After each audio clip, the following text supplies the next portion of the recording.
Hello बच्चों, जय हिंद। आप सभी का दिव्यांश एकेडमी चैनल पर स्वागत है।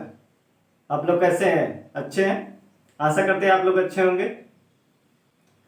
तो 2 दिन आपको वीडियो का लेक्चर नहीं मिल पाया। इस समय हमारा तबीयत थोड़ा गड़बड़ चल रहा है, ठीक है, इसीलिए नहीं मिल पाया था। अब आज से प्रयास है कि आपको कंटिन्यू वीडियो मिलता रहे।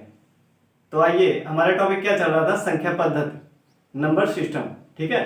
उसमें हमने प्रश्नावली 1.5 का इंट्रोडक्शन वीडियो किया, फिर एग्जाम्पल वाले क्वेश्चन को सॉल्व किया गया।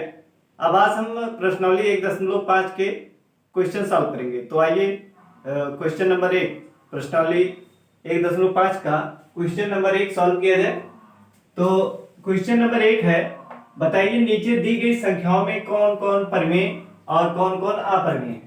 ठीक है, पहले क्वेश्चन में आपको बताना है, ये आपके पास 5 क्वेश्चन दिए हुए हैं, ठीक है, 5 पार्ट। पहले क्वेश्चन में 5 पार्ट आपका दिया हुआ है। इसमें आपको बताना है कि कौन कौन परमेय है और कौन कौन अपरमेय है, ठीक है। तो आइए जानते हैं इसमें कौन कौन परमेय है और अपरमेय है, ठीक है। तो पहला हमारा है 2 minus under root 5। 2 minus under root 5 है। तो हमने आपको नोट कराया था परमेय, दो परमेय संख्याओं को आपस में जोड़ना, घटाना, गुणा करना, भाग करना, हमने बताया था क्या होता है। फिर परमेय संख्याओं को आपस में, दो अपरमेय संख्याओं को आपस में जोड़ना, घटाना, गुणा करना, भाग करना क्या होता है। फिर हमने एक परमेय और एक अपरमेय संख्याओं को आपस में जोड़ना, घटाना, गुणा करना, भाग करना बताया था, ठीक है। फिर हमने ये भी आपको नोट कराया था कि जब दो एक अपरमेय संख्या हो और एक परमेय संख्या हो तो उसको आपस में जोड़ते, घटाते हैं, गुणा करते हैं, भाग करते हैं तो क्या सदैव हमें क्या मिलता है? अपरमेय संख्या। जब एक परमेय संख्या होती है और एक अपरमेय संख्या होती है, जब उसको हम आपस में जोड़ते हैं या घटाते हैं या गुणा करते हैं या भाग करते हैं तो हमें सदैव क्या एक अपरमेय संख्या ही मिलती है, ठीक है। तो आइए उसी के आधार पे हम इसको चेक करें कि कौन परमेय है कौन अपरमेय है, ठीक है। तो ये 2 माइनस अंडर रूट 5, इसमें आप देख रहे हैं 2 क्या है? 2 एक परमेय संख्या है। 2 क्या है? एक परमेय संख्या है। और अंडर रूट 5 क्या है? एक अपरमेय संख्या, ठीक है, क्योंकि वो कड़ी के अंदर है और कड़ी के बाहर वो निकल नहीं सकता है, ठीक है। कड़ी के अंदर जो है वो संख्या, वो कड़ी से बाहर नहीं निकल पाएगा, इसलिए ये क्या है? अपरमेय संख्या है, ठीक है। कड़ीगत संख्याओं को क्या कहते हैं? कड़ीगत वे संख्याएं जो कड़ी से बाहर नहीं निकल पाती हैं, उन संख्याओं को क्या कहते हैं? अपरमेय संख्या कहते हैं, ठीक है। यानी कड़ी वाली संख्याओं को क्या कहते हैं? अपरमेय संख्या कहते हैं। तो अंडर रूट 5 क्या अपरमेय है और 2 जो है ये क्या है? परमेय संख्या है। परमेय संख्या आपको पता है, बताए थे कि वे संख्या है जिसे p बटे क्यू के रूप में लिखा जा सके। तो 2 को हम क्या 2 बटे 1 लिख सकते हैं। तो ये 2 क्या हमारी परमेय संख्या और अंडर रूट 5 क्या है? अपरमेय संख्या। तो हमने बताया था परमेय संख्या माइनस अपरमेय संख्या, ये हमने आपको बताया था। अगर आप वीडियो को नहीं देखे हैं तो इसके पहले के वीडियो को, इंट्रोडक्शन वाली वीडियो जो है उनको पहले आप देखिए, ठीक है। तो यहाँ पे आपको क्वेश्चन करने में मदद मिलेगी, आपको कोई दिक्कत नहीं होगा। आइए देखते हैं परमेय माइनस अपरमेय, मतलब एक परमेय में से हम एक अपरमेय संख्या को क्या कर रहे हैं? घटा रहे हैं। तो हमने बताया था कि जब परमेय और अपरमेय संख्याओं को आपस में जोड़ते हैं, घटाते हैं, गुणा करते हैं, भाग करते हैं तो क्या सदैव क्या मिलता है? हमें अपरमेय संख्या ही मिलती है। तो क्या हो जाएगा हमारा? पहला क्या हो जाएगा? अपरमेय। ये हमारा क्या बनेगा? ये अपरमेय संख्या आएगी। जो परिणाम हमें मिलेगा इसको घटाने पे वो क्या मिलेगा? अपरमेय संख्या, ठीक है। तो ये हमारा क्या हो गया? ये हो गया हमारा अपरमेय, अपरमेय संख्या। ये क्या है? अपरमेय संख्या है, ठीक है। दूसरा देखते हैं 3 प्लस, अब इसको देखिए, थोड़ा सॉल्व कर लीजिए इसको, ठीक है। इसको थोड़ा सॉल्व करेंगे आप तो 3 प्लस अंडर रूट 23 है और ये माइनस अंडर रूट 23 है, ठीक है। ये 3 प्लस अंडर रूट 23 है, ये माइनस अंडर रूट 23 है। तो ये क्या क्या होगा? कट जाएगा, बराबर कितना आएगा? 3। क्या बचा? 3 बचा। तो 3 क्या है? परमेय संख्या है कि अपरमेय संख्या है?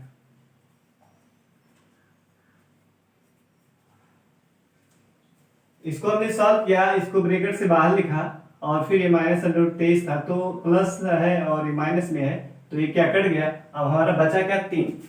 तो 3 क्या है, परिमेय संख्या है, क्योंकि इसे हम p/q के रूप में लिख सकते हैं 3/1। ठीक है, 3/1 यानी p/q के रूप में लिख सकते हैं। तो ये क्या है हमारा अपरिमेय संख्या। ये क्या है परिमेय संख्या, सॉरी ये क्या है परिमेय संख्या है, परिमेय संख्या। ठीक, ये आपको क्लियर हो गया होगा। अब हम तीसरा वाला देखते हैं, पार्ट नंबर 3। इसमें देख रहे हैं 2/7 लिखा हुआ है। ठीक है, 7/7 बटे में है और ऊपर क्या है 2/7 है। तो इसमें आप देख रहे हैं 2 गुणे, इसको क्या लिख सकते हैं √7 गुणे √7।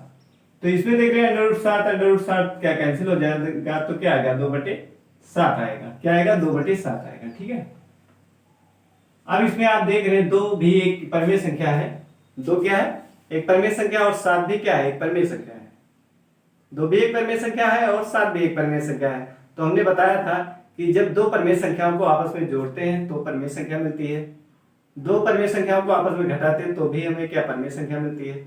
2 परिमेय संख्याओं को आपस में गुणा करते हैं तो भी हमें क्या परिमेय संख्या मिलती है। 2 परिमेय संख्याओं को आपस में भाग करते हैं तो भी हमें क्या मिलती है परिमेय संख्या ही मिलती है। तो यहाँ पे 2 परिमेय संख्याएं, 2 भी परिमेय संख्या 7 भी है, इसको आपस में भाग कर रहे हैं तो क्या है हमें क्या मिलेगा परिमेय संख्या मिलेगी। क्या मिलेगी परिमेय संख्या। ये क्या हमारी परिमेय संख्या। ठीक है, ये आपको क्लियर हो गया होगा। अब हम देखते हैं 1/√2। 1/√2। अब इसमें देख रहे हैं एक क्या है परिमेय संख्या है, क्योंकि एक को हम क्या 1/1 के रूप में लिख सकते हैं। और √2 क्या हमारा अपरिमेय संख्या है, क्योंकि हमने कहा था कि कर्णिक संख्याओं को क्या कहते हैं अपरिमेय संख्या। यदि वो वर्गमूल से बाहर नहीं निकल पाती हैं, कड़ी से बाहर नहीं निकल पाती है तो क्या होती है अपरिमेय संख्या होती है। तो √2 क्या है, ये 2 जो √ के अंदर है ये वर्गमूल से बाहर नहीं निकल पाएगा, इसलिए क्या है अपरिमेय संख्या और ये परिमेय संख्या है। तो हमने आपको ये भी बताया था कि जब हम परिमेय संख्या एक परिमेय संख्या हो एक अपरिमेय संख्या हो तो उसको यदि आपस में भाग कर रहे हैं तो जो मिलता है हमें वो सदैव क्या मिलती है अपरिमेय संख्या ही मिलती है। ठीक है, क्या मिलती है अपरिमेय संख्या। तो ये हमारी क्या है अपरिमेय संख्या, अपरिमेय संख्या। ठीक है, ये हमारा क्या है अपरिमेय संख्या। अब पांचवा पार्ट है 2 गुणे पाई यानी 2 पाई। 2 पाई लिखा है तो इसमें आप देख रहे हैं पाई क्या है 2 क्या है। पहले 2 को आप जानिए, ये 2 क्या है ये परिमेय संख्या है। 2 क्या है परिमेय संख्या है और ये पाई क्या है अपरिमेय संख्या है, अपरिमेय संख्या। ठीक, 2 हमारा परिमेय संख्या और पाई हमारा अपरिमेय संख्या है। हमने बताया था अपरिमेय की परिभाषा जब हमने बताई थी वहां पे आपको लिखाया था हमने कि पाई क्या है एक अपरिमेय संख्या है। क्यों, क्योंकि इसका जो पाई का मान होता है 3.14 लिखते हैं आप, उसको मानक रूप में माना गया है। उसको आप देखेंगे तो वो क्या है ना तो उसमें संख्या पुनरावृत्ति कर रही है और वो पूरी कटती भी नहीं है। ठीक है, वो क्या है आसान अनावर्ती दशमलव प्रसार है या अनौसानी अनावर्ती कहिए उसको या अशांत अनावर्ती कहिए। ठीक है, अनौसानी अनावर्ती दशमलव प्रसार या अशांत अनावर्ती दशमलव प्रसार, इसको हमने क्या बताया था कि ये क्या होती हैं अपरिमेय होती हैं। और जो शांत दशमलव प्रसार होता है और अशांत आवर्ती दशमलव प्रसार मतलब जिसमें क्या पुनरावृत्ति होती है और वो पूरा करता नहीं है, तो शांत दशमलव प्रसार और अशांत आवर्ती दशमलव प्रसार को क्या बोलते हैं परिमेय संख्या। और अशांत अनावर्ती या उसी को कहिए अनौसानी अनावर्ती दशमलव प्रसार, ये क्या होता है अपरिमेय होता है। तो पाई भी हमारा क्या है अपरिमेय संख्या ही, क्योंकि वो क्या है अनौसानी अनावर्ती दशमलव प्रसार है। ठीक है, तो पाई हमारा अपरिमेय है और 2 क्या है परिमेय संख्या है। तो इनको आपस में गुणा कर रहे हैं तो हमने बताया था आपसे कि जब एक परिमेय संख्या और एक अपरिमेय संख्या हो तो उनको आपस में क्या करते हैं जोड़ते हैं, घटाते हैं, गुणा करते हैं या भाग करते हैं, तो हमें जो मिलता है वो क्या होता है अपरिमेय संख्या ही मिलती है। तो इसमें एक परिमेय संख्या और एक अपरिमेय संख्या को गुणा कर रहे हैं तो हमें जो मिलेगा वो भी क्या होगा, हमारा अपरिमेय संख्या ही होगी। तो ये हमारा जो है ये क्या है, अपरिमेय संख्या है। ये क्या है, अपरिमेय संख्या।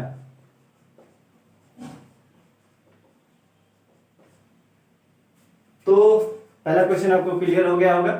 अब चलते हैं हम नेक्स्ट क्वेश्चन, क्वेश्चन नंबर 2। ठीक है, इसको सॉल्व करते हैं।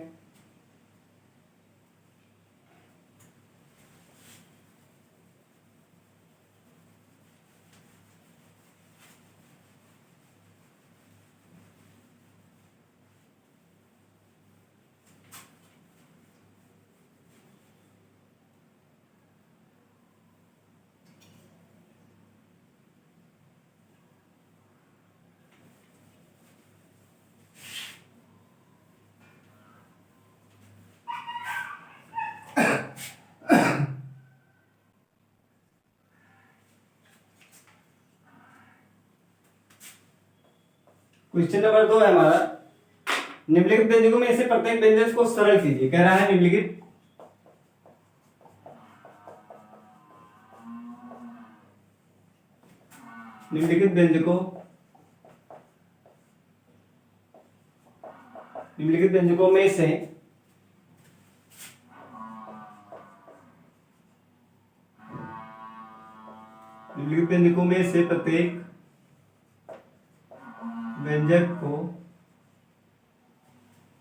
व्यंजकों में से प्रत्येक व्यंजक को सरल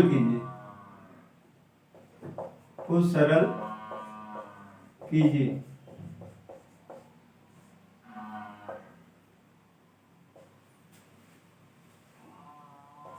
पहला क्वेश्चन है इसमें,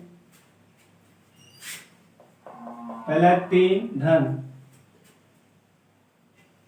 √3 और 3 माइनस √3 धन √3 और 2 धन √2, 2 धन √2। ये पहला क्वेश्चन हो गया। और दूसरा क्वेश्चन है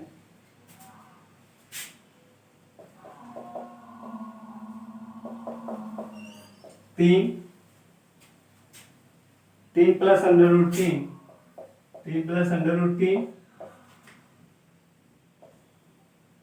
और ये 3 माइनस √3।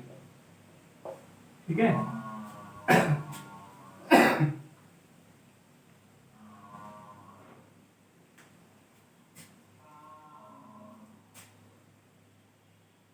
और इसी में चौथा पार्ट है इसका,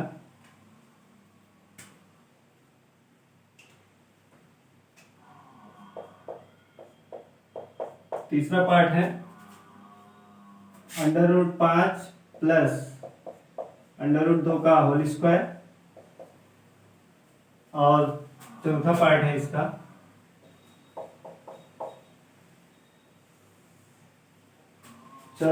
इसका 5 √5 माइनस √2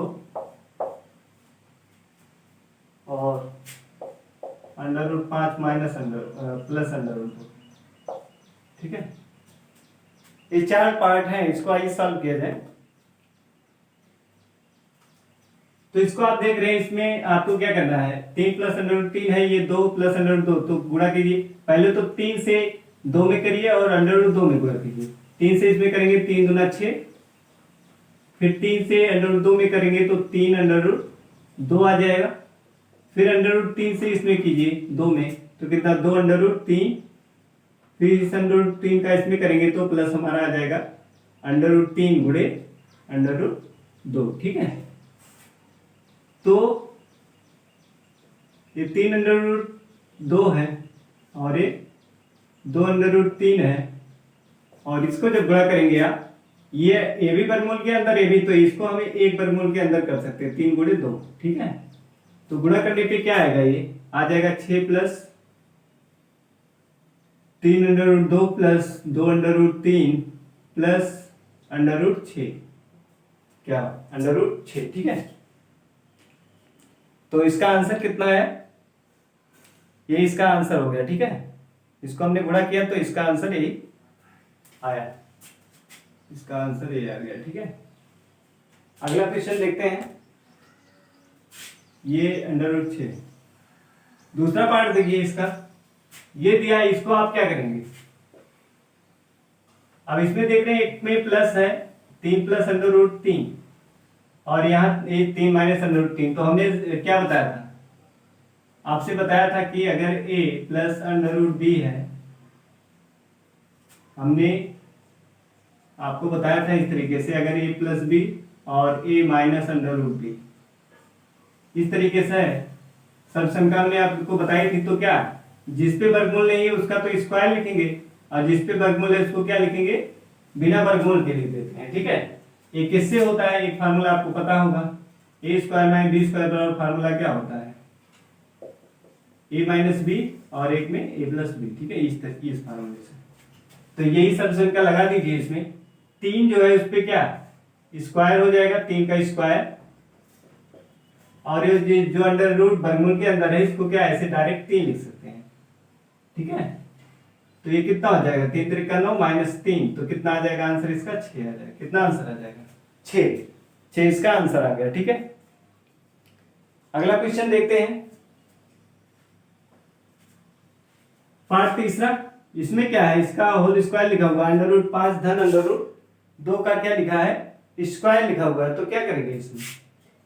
इसका हमने बताया था कि ये होता है, दोनों वर्गमूल के अंदर है, तो एक सर्वसंख्या हमने आपको बताई थी कि ये होता है √a प्लस √b।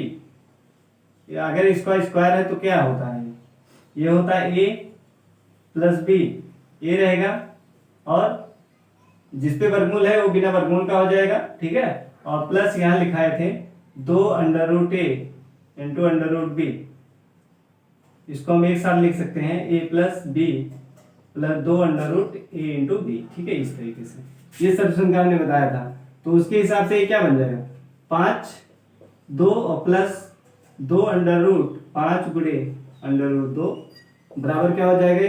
5 2 7 प्लस 2 इस एक √ के अंदर हो जाएगा ये, तो कितना आ जाएगा? 7।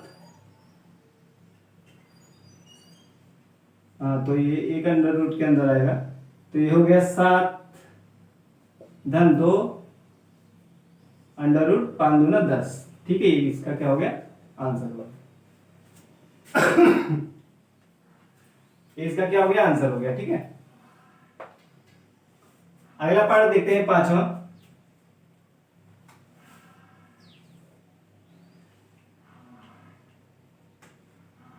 पांचवा पार्ट आप देखिए, ये दिया है, एक में माइनस एक में प्लस है।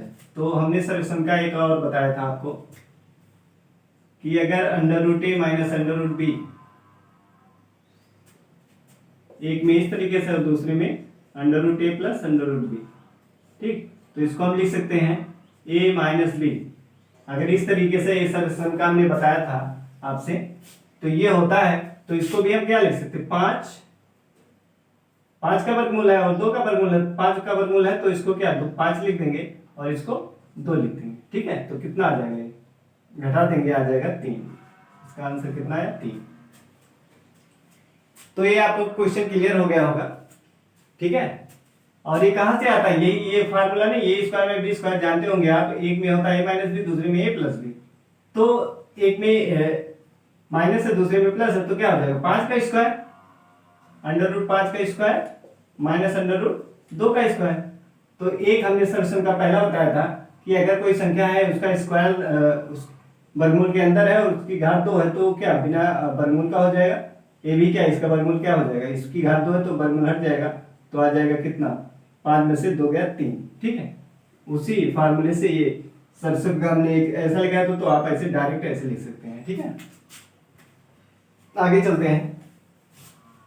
ये भी क्वेश्चन क्लियर हो गया होगा। क्वेश्चन नंबर तीसरा सॉल्व करते हैं। ठीक है, इसको हटाते हैं।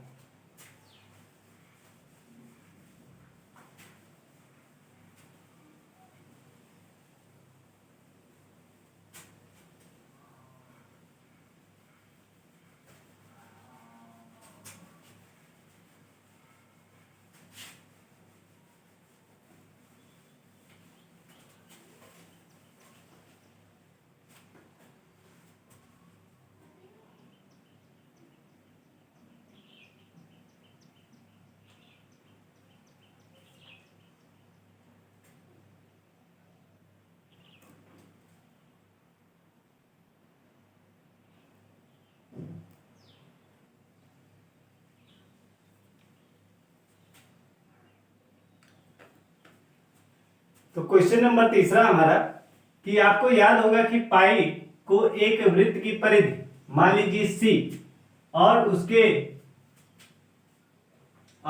व्यास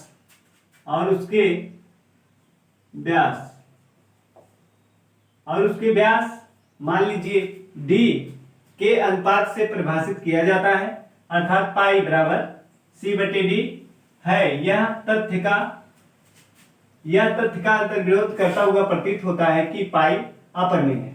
ठीक है, इस अंतर्विरोध का आप निराकरण आप किस प्रकार करेंगे? इस अंतर्विरोध का निराकरण आप किस प्रकार करेंगे? तो क्वेश्चन को पहले ध्यान से पढ़िए फिर समझिए क्या कह रहा है कि आपको याद होगा कि पाई को एक वृत्त की परिधि मान लीजिए सी और उसके व्यास मान लीजिए डी के अनुपात से परिभाषित किया जाता है। ठीक है, अर्थात पाई बराबर क्या? सी बटे डी। परिधि हमारा क्या होता है? वृत्त की परिधि होती है, वृत्त की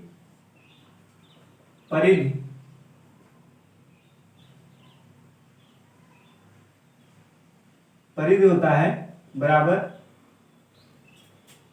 परिधि बराबर होता है 2 पाई आर। क्या होता है? 2 पाई आर। ठीक है, यही तो होता है।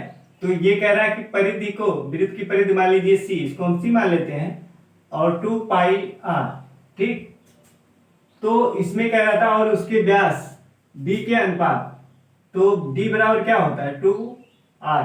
व्यास त्रिज्या का क्या? व्यास जो है त्रिज्या का दोना होता है, तो 2 आर जहां पे है इसके स्थान पे हम क्या लिख सकते हैं? इसको लिख सकते हैं पाई इंटू 2 आर, या 2 आर लिखिए और पाई, तो 2 आर के स्थान पे क्या डी लिख सकते हैं हम, यानी पाई इंटू डी लिख सकते हैं। ठीक है, तो ये क्या लिख सकते हैं? पाई बराबर हो जाएगा हमारा सी अपॉन डी, ये पाई। ठीक, यही लिखा है कि वृत्त की परिधि मान लीजिए सी और उसके व्यास मान लीजिए डी के अनुपात से परिभाषित किया जाता है, तो इसी को कह रहा है कि पाई बराबर सी बटे डी से परिभाषित किया जाता है, ये कह रहा है। ठीक, यह इस तथ्य का अंतर्विरोध करता हुआ प्रतीत होता है कि पाई अपरिमेय है।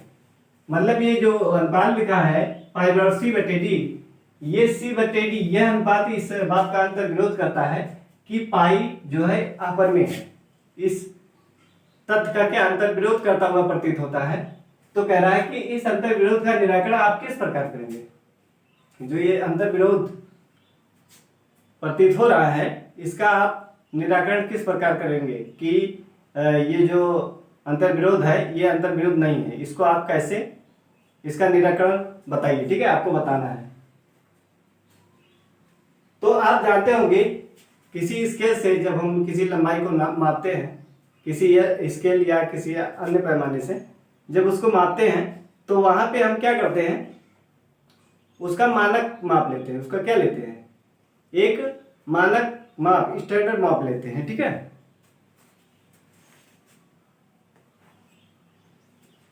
उसका मानक यानी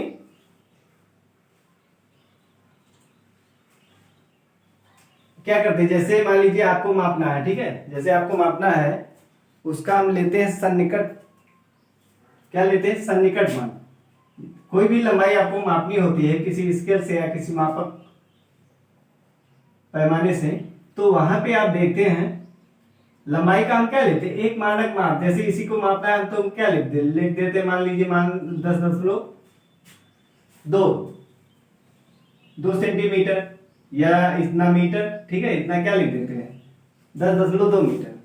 तो इसका हमने क्या किया? सन्निकटन मान लिया है। अगर इसको आप सूक्ष्मदर्शी से बहुत बारीकी से अध्ययन करेंगे तो इसमें क्या होगा? पॉइंट पे और 2 के बाद 0.2 के बाद और संख्या इसमें आएंगी। ठीक है, क्या आएंगी? इसमें और संख्याएं आएंगी। तो ये सी और डी जो है, सी और डी, ठीक है, तो उसमें क्या आएगा? और संख्याएं आएंगी। क्यों? अगर उसका हमने अभी इसके पहले प्रश्नावली 1.4 का जो अध्ययन कर रहे थे उसमें आप देख रहे थे 3.75 रहता था, तो उसको फिर हम बारीकी से अध्ययन करके उस पर संख्या रेखा पर दिखाते थे उसको। ठीक है, तो उस तरीके से इसको अगर बारीकी से देखा जाएगा तो इसमें क्या दशमलव के बाद 2 के बाद और भी संख्या इसमें आएंगी, ठीक है। तो वहां से हमें उसको बारीकी से अध्ययन करेंगे तो हमें उसमें पता चलेगा कि ये अप्रमेय है कि प्रमेय है, ठीक है। क्योंकि हमने प्रमेय में क्या आपको बताया है कि जब शांत दशमलव प्रसार होता है या अशांत आवर्ती दशमलव प्रसार, मतलब उसमें शेषफल शून्य भी नहीं होता है और उसका मतलब भाग जाता रहता है, ठीक है, भाग जारी रहता है, लेकिन उसमें अंकों की क्या होती है, पुनरावृत्ति होती है, यानी अशांत आवर्ती दशमलव प्रसार होता है, तो उसको क्या कहते हैं, परिमेय संख्या। शांत दशमलव प्रसार और अशांत आवर्ती दशमलव प्रसार को क्या कहते हैं, परिमेय संख्या कहते हैं। और अशांत अनावर्ती जो होता है या अनवसानी अनावर्ती जो होता है वो क्या होता है, अपरिमेय संख्या, ठीक है। तो इसको हमने क्या सन्निकटन मान लेते हैं, इसको बारीकी से अध्ययन किया जाएगा तो इसके दशमलव के बाद और आ सकता है 10 दशमलव, जैसे 2 1 2 1 2 इस तरीके से भी आ सकता है, या 10 दशमलव, जैसे 1 तो हो गया, 10.2 हो गया, ठीक, ये हो गया 1 10.2 1 ऐसे आ सकता है, या 10.2 1 3 5 7 0 फिर 1 फिर 8 इस तरीके से आ सकता है, ठीक है। तो इसमें हमने बताया था आपको, अगर इस तरीके से भाग आप दे रहे हैं किसी संख्या में, कोई भिन्न वाली संख्या है उसको आप भाग दे रहे हैं दशमलव के बाद, वो क्या फिर शेषफल इसका शून्य हो जाता है, तो ये क्या शांत दशमलव क्या होता है, शांत दशमलव प्रसार, ये क्या होता है, शांत दशमलव होता है। अगर इस तरीके से अंकों की पुनरावृत्ति 2 1 2 1 ऐसे बारी बारी आ रहा है तो ये क्या होता है, अशांत आवर्ती होता है। ये क्या होता है, अशांत आवर्ती होता है, अशांत आवर्ती दशमलव प्रसार, या इसी को अनवसानी आवर्ती दशमलव प्रसार कहते हैं। तीसरा, ये इसमें अंकों की पुनरावृत्ति नहीं हो रही है, इसमें शेषफल भी शून्य नहीं हो रहा है और अंकों की पुनरावृत्ति भी नहीं हो रही है, तो इसी को क्या बोलते हैं, अशांत आवर्ती, अशांत आवर्ती दशमलव प्रसार, ठीक है, अशांत आवर्ती दशमलव प्रसार, या इसी को क्या बोलते हैं, अनवसानी आवर्ती अनावर्ती, ये आवर्ती नहीं है, सॉरी ये अनावर्ती नहीं है, अनावर्ती है, ठीक है, अशांत अनावर्ती दशमलव प्रसार, या इसी को कहिए अनवसानी अनावर्ती दशमलव प्रसार। तो ये 3 टाइप का हो सकता है आपका। इसको ये तो हम सन्निकटन मान लेते हैं, ठीक है, ये सन्निकटन मान लेते हैं, तो ये क्या है, ये भी परिमेय संख्या है, क्या है, परिमेय संख्या है, इसको क्या कहेंगे, ये जो सन्निकटन मान लेते हैं तो इस टाइप की अगर संख्या लिखी हुई तो इसको क्या कहेंगे, परिमेय संख्या। अगर इस तरीके से है तो उसको क्या कहेंगे, ये भी क्या होगा, परिमेय होगा, क्या होगा, परिमेय होगा, ये दोनों परिमेय होंगे। लेकिन अगर इस तरीके से है तो उसको क्या कहेंगे, अपरिमेय कहेंगे, क्या कहेंगे, अपरिमेय, ठीक है। तो ये जो है सी और डी इसमें, ठीक है, ए भी क्या है, कोई मापी है, सी और डी क्या है, कोई मापी है, डी भी कोई मापी है। तो अब इसमें से हम कंफर्म नहीं कर पाएंगे कि इसमें से ये सी वाला परिमेय है कि डी वाला परिमेय है, ठीक है, हम इसमें कंफर्म नहीं कर पाएंगे कि सी वाला परिमेय है कि डी वाला परिमेय, क्योंकि उसको बारीकी से, क्योंकि हम क्या वही करें कि जब किसी स्केल से माप लेते हो क्या सन्निकटन मान लेते हैं, ठीक है, सन्निकट मान लेते हैं, सन्निकट परिमेय संख्या मान लेते हैं, लेकिन उसको बारीकी से अध्ययन किया जाएगा तो हम कंफर्म नहीं कर पाएंगे कि सी वाला परिमेय है कि अपरिमेय है। जैसे इसमें हमने आपको देखा, तो ऐसे भी आ सकता है, ऐसे भी आ सकता है, यानी परिमेय भी हो सकता है, अपरिमेय भी हो सकता है। तो सी और डी में कौन परिमेय है कौन अपरिमेय है, ये हम इसका अनुभव नहीं कर पाते हैं, ठीक है, क्योंकि हम सन्निकटन मान परिमेय ले लेते हैं, इसलिए उसका अनुभव नहीं कर पाते हैं। अगर बारीकी से अध्ययन किया जाए तो हमें पता चलेगा। तो इसमें कोई अंतर विरोध नहीं है कि पाई अपरिमेय है, इसलिए हम क्या कह सकते हैं कि इसमें कोई अंतर विरोध नहीं है कि पाई एक अपरिमेय संख्या नहीं है, ठीक है, यानी पाई एक क्या है, हमारा अपरिमेय संख्या ही है। इसका हम अनुभव नहीं कर पाते, इसलिए ये अंतर विरोध इसीलिए हो रहा है क्योंकि इसका हम अनुभव नहीं कर पा रहे हैं कि इसमें परिमेय और अपरिमेय कौन, सी वाला परिमेय है कि डी वाला परिमेय है, ठीक है। तो ये क्लियर हो गया होगा आपको। तो इसका आंसर आप लिख सकते हैं कि जब हम किसी स्केल या अन्य किसी पैमाने से किसी लंबाई को मापते हैं तो हम उसका सन्निकटन मान लेते हैं, क्या लेते हैं, उसका सन्निकटन मान लेते हैं, ठीक है। जिससे हमें ये पता नहीं चल पाता है कि उसमें से सी परमेय है कि डी परमेय है। ठीक है, इसलिए इसमें कोई अंतर विरोध नहीं है कि पाई एक अपरिमेय संख्या है। ठीक, ये आप लिख सकते हैं। तो ये हो गया क्वेश्चन नंबर 3 आपका, इसको हमने समझा दिया आपको। अब हम चलते हैं क्वेश्चन नंबर 4 सॉल्व करते हैं। ठीक है,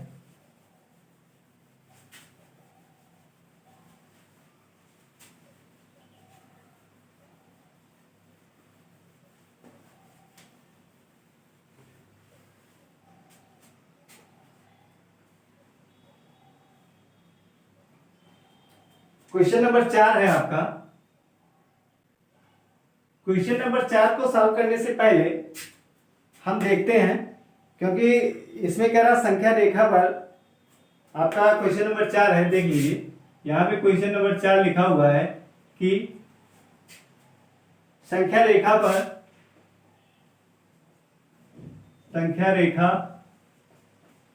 पर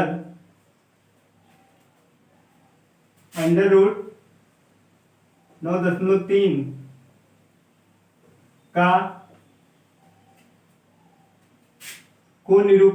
को निरूपित कीजिए। ये आपका क्वेश्चन है। संख्या रेखा पर वर्गमूल के अंदर 9.5 को ये कह रहा है कि निरूपित कीजिए। ठीक है, तो इस क्वेश्चन से सॉल्व करने से पहले हम इसके बारे में आपको पहले बताते हैं। तो हेडिंग आपकी है धनात्मक वास्तविक संख्याओं के वर्गमूल को, हेडिंग आप लिखेंगे धनात्मक वास्तविक संख्याओं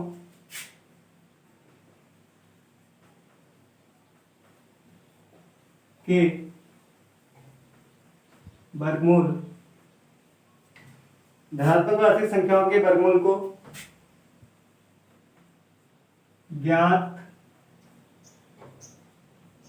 करने की ज्यामितीय विधि। धनात्मक वास्तविक संख्याओं के वर्गमूल को ज्ञात करने की ज्यामितीय विधि। ठीक है, ये आपका हेडिंग है, और इस हेडिंग के माध्यम से हम समझते हैं कि धनात्मक वास्तविक संख्याओं के वर्गमूल को ज्यामितीय विधि से कैसे ज्ञात करते हैं। ठीक है, तो इसमें हम क्या करेंगे, मानेंगे कि माना x1 क्या है, धनात्मक वास्तविक संख्या है। माना x1 वास्तविक धनात्मक संख्या है।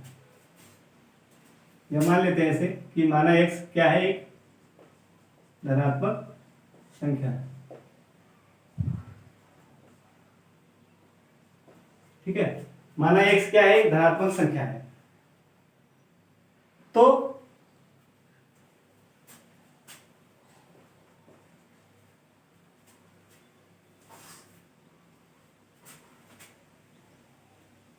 हम जानते हैं कि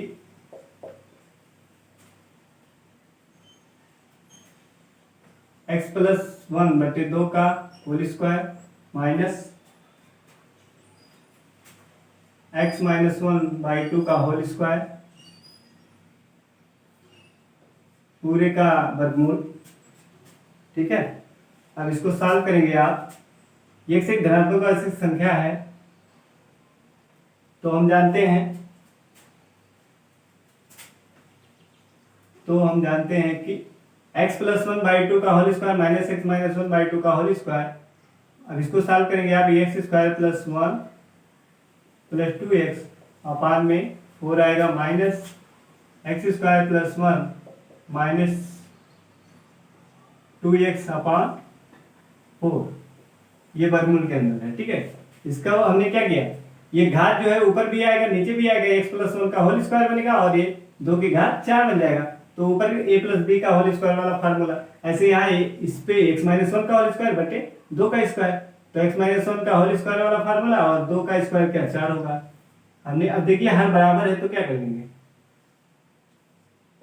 इसको लिख देंगे। तो x square plus 1 plus 2x minus, अब माइनस से बड़ा कर दीजिए अंदर, तो क्या हो जाएगा माइनस एक्स स्क्वायर माइनस 1 और ये प्लस 2x।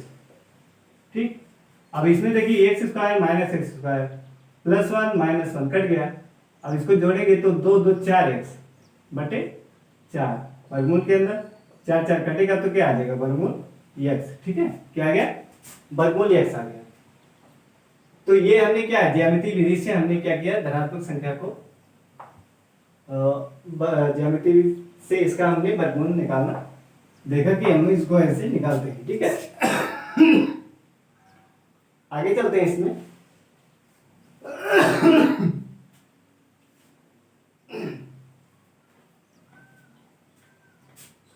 अब ये कैसे किया गया है, इसको आइए सबसे पहले हम इसको ज्यामितीय विधि से देखें। ठीक है, ये सिर्फ धनात्मक संख्या तो हम जानते हैं, ये हमने क्या किया बीजगणितीय विधि से क्या किया बीजगणितीय विधि से हमने इसको अंडर वर्गमूल x किया। अब इसको हम ज्यामितीय विधि से देखते हैं। ठीक है, ये तो हमारा क्या हो गया बीजगणितीय, अब हम इसको ज्यामितीय विधि से देखते हैं कैसे किया जाएगा। ठीक है, तो सबसे पहले हम क्या करेंगे प्रक्रिया। ठीक है, देखते हैं इसको।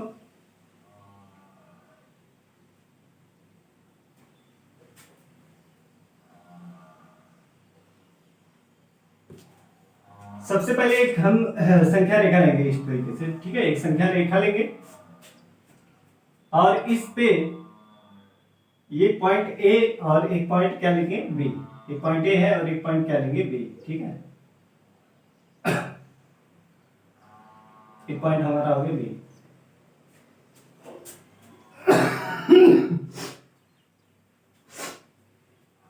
तो इसमें देखिए आप, अब ए और बी, ए है और बी वाले पॉइंट को लेंगे तो इस प्रकार लेंगे कि इनके बीच की दूरी क्या हो x हो, कितना हो x हो। ठीक है, इनके बीच की दूरी क्या हो x, ये जिसका हमें वर्गमूल निकालना है। क्या करना है, जिसका हमें वर्गमूल निकालना है। तो हमने क्या माना था, हमारा x क्या है एक धनात्मक संख्या है, तो x का हमें वर्गमूल निकालना है। तो x दूरी हम यहाँ पे क्या ले लेंगे संख्या रेखा पर ले लेंगे। ठीक है, इसी का हमें क्या निकालना वर्गमूल निकालना है। तो संख्या रेखा पर ए बी बराबर हम कितना ले लेंगे x ले लेंगे। ठीक है, सबसे पहले हम क्या करते हैं संख्या रेखा खींचेंगे। नंबर 1, सबसे पहले एक संख्या रेखा खींचते हैं। ठीक है, खींचते हैं। फिर नंबर 2 पे फिर ए बी बराबर x दूरी संख्या रेखा पर, ए बी बराबर x दूरी संख्या रेखा पर संख्या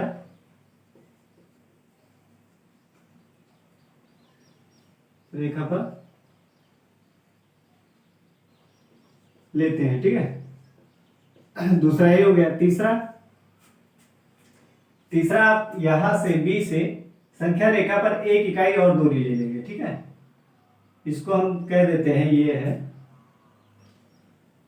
सी पॉइंट मान लेते हैं। ठीक है, ये सी पॉइंट मान लेते हैं।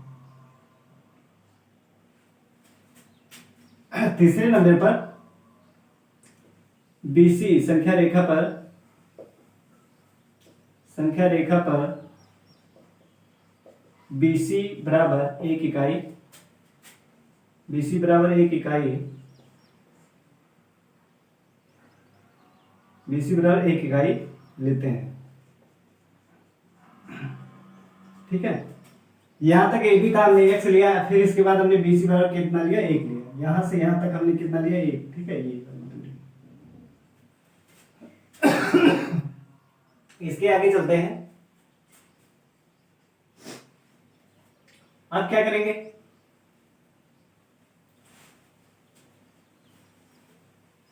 अब हम AC ये वाली जो दूरी है यहां से यहां तक, यहां से यहां तक की दूरी। ठीक, अब इसका हम क्या लेते हैं मध्य बिंदु। यहां से यहां तक की दूरी कितनी है x + 1 है, ये पूरा x है और एक ये है, तो ये कितना हो गया, x प्लस 1 हो गया। फिर हम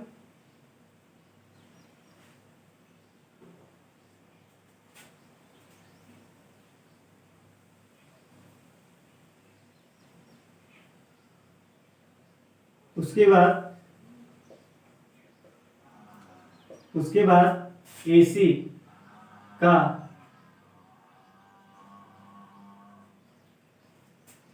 का मध्य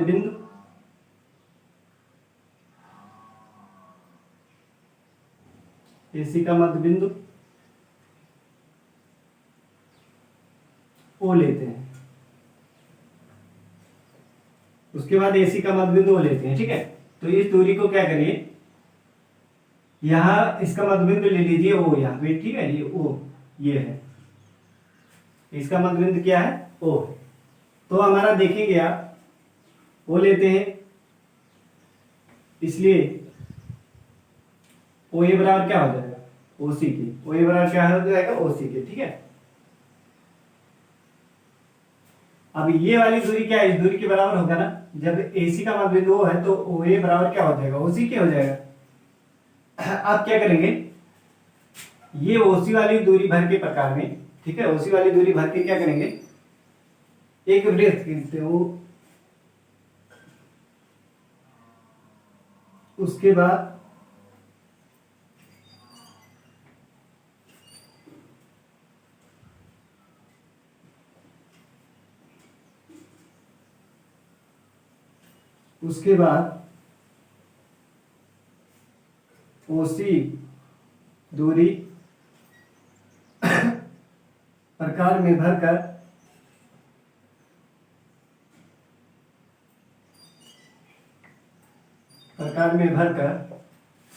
उसके बाद OC दूरी प्रकार में भरकर एक वृत्त खींचते हैं। तो एक वृत्त खींच दीजिए। OC ये दूरी हमने प्रकार, तो यहाँ पे आप यहाँ पे इसको केंद्र मान लीजिए।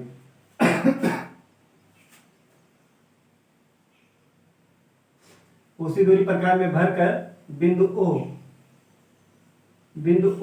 को केंद्र मानकर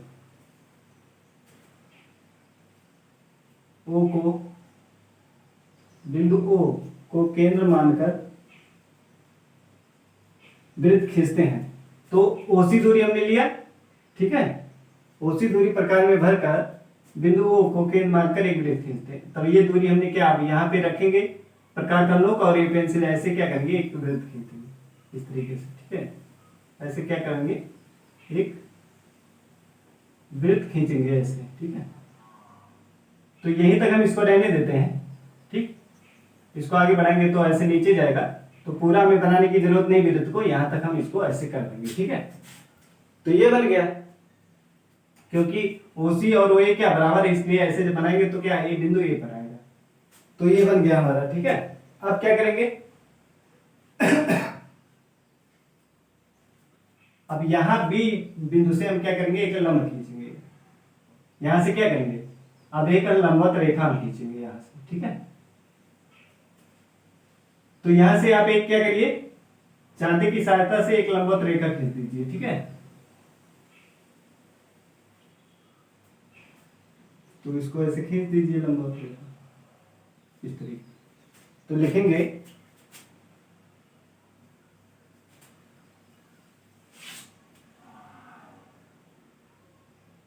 पुनः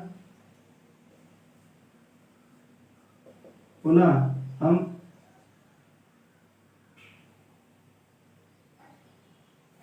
इसको नाम D दे देते हैं, ठीक। BD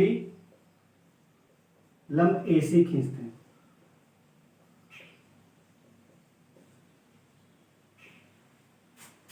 वृत्त खींचने के बाद हम क्या करते हैं, BD लंब AC खींचते हैं। AC पर हम एक लंब खींचते हैं, ठीक है, ये वाला। तो ये लंब हमने खींच दिया। आप देख रहे हैं, अब इसको हम क्या करेंगे, O और D को